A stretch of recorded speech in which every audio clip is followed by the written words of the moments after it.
নমস্কার বন্ধুরা, ঝর্ণা cooking with village ফুডে সকলকে স্বাগত জানাই। আশা করি সকলেই খুব ভালো আছেন। আমি নতুন একটি রেসিপি নিয়ে আসছি, কাঁচকলার কোপ্তা। বন্ধুরা, এই কাঁচকলার কোপ্তা দেখতে যতটা সুন্দর, খেতেও কিন্তু ততটাই সুন্দর। আর এই রেসিপিটি যে কেউ কিন্তু খুব সহজেই বাড়িতে বানিয়ে নিতে পারবেন। আর প্রথম থেকে শেষ পর্যন্ত ভিডিওটি দেখবেন, আশা করি আপনাদের খুবই ভালো লাগবে। আর এই রেসিপির জন্য কি কি নিয়েছি বলে দেব। এই রেসিপির জন্য নিয়েছি 4টে কাঁচকলা আর একটা আলু আমি 4 টুকরো করে কেটে নিয়েছি। আর এখানে মুসুরির ডাল বেটে নিয়েছি। আর এখানে আদা রসুন বাটা। আর মশলার মধ্যে নিয়েছি লঙ্কা গুঁড়ো, হলুদ গুঁড়ো, ধনে গুঁড়ো, পরিমাণ মতো লবণ আর গরম মশলার গুঁড়ো নিয়েছি।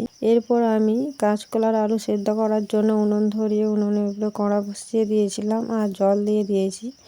এরপর আমি জলের মধ্যে সবগুলো তুলে দিলাম।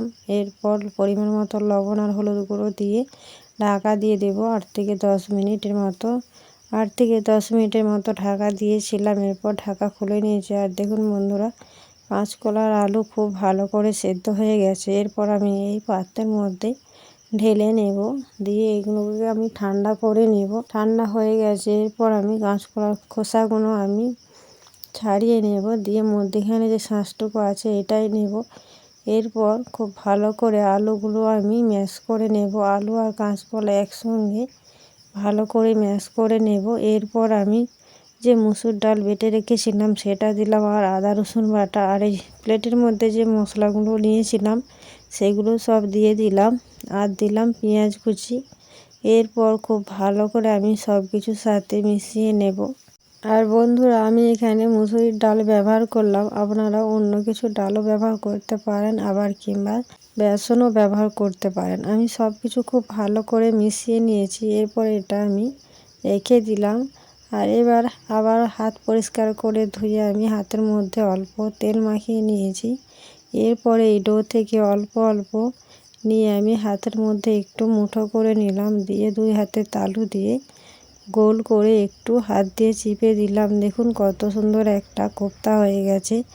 এরপর আমি এই পাত্রের মধ্যে রেখে দিলাম। আবারও একটা আমি আপনাদের দেখিয়ে দিচ্ছি আমি কিভাবে কোপ্তাগুলো বানাচ্ছি। এইভাবে গোল করে নিয়ে একটু চ্যাপ্টা করে দিলেই কিন্তু খুব সুন্দর একটা কোপ্তা বানানো হয়ে যাবে। দেখুন বন্ধুরা, এইভাবে আমি সব কোপ্তাগুলোই কিন্তু বানিয়ে নেব। আর দেখতেও কতটা সুন্দর লাগছে দেখুন। এইভাবে আমি সব কোপ্তাগুলোই বানিয়ে নিয়েছি। দেখুন বন্ধুরা, আমি এক এক করে এই পাত্রের মধ্যে রেখে দিলাম। আর এই কোপ্তাগুলো দেখতেও কিন্তু কতটা সুন্দর হয়েছে। আর আমি এই কোপ্তা ভাজার জন্য আমি উনুন ধরিয়ে উনুনের উপরে কড়া বসিয়ে দিয়েছি। কড়া গরম করে নেব। কড়া গরম হয়ে গেছে। কড়ার মধ্যে দেব পরিমাণ মতো সাদা তেল। তেল গরম হয়ে গেছে। এরপর খুন্তি নিয়ে কড়ার চারপাশে ভালো করে আমি লাগিয়ে নেব। এরপর এই তেলের মধ্যে আমি কোপ্তাগুলো ছেড়ে দেব। বন্ধুরা, এই কোপ্তা ভাজতে কিন্তু খুব বেশি তেল লাগে না, ডুবো তেলে না হলেও হবে, কিন্তু এইরকম হালকা তেলেই কিন্তু এই কোপ্তাগুলো ভাজা হয়ে যাবে। একদিক হয়ে গেছে। এরপর আমি উল্টে পাল্টে লাল করে ভেজে নেব। দেখুন বন্ধুরা, খুব হালকা আঁচেই কিন্তু আমি এগুলোকে লাল করে ভেজে নেব উল্টে পাল্টে। একদিক উল্টে দিলাম। এরপর ওপর দিকটাও হতে আমি একটু সময় দেব। সবগুলোই আমার উল্টানো হয়ে গেছে।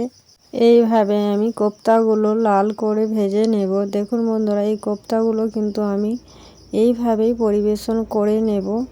আর আপনারা চাইলে এই কোপ্তাগুলো আবার রান্না করেও কিন্তু খেতে পারেন। কোপ্তাগুলো কিন্তু আমার লাল করে ভাজা হয়ে গেছে। এরপর আমি এই পাত্রের মধ্যে তুলে নেব। দেখুন বন্ধুরা, কোপ্তাগুলো কিন্তু সাইজে আর কালারও দেখতে দারুণ লাগছে। আবারও আমি একইভাবে যে কোপ্তাগুলো আছে সেগুলোও কিন্তু ভেজে নিয়েছি। দেখুন বন্ধুরা, সব কোপ্তা ভাজা আমার তৈরি হয়ে গেছে।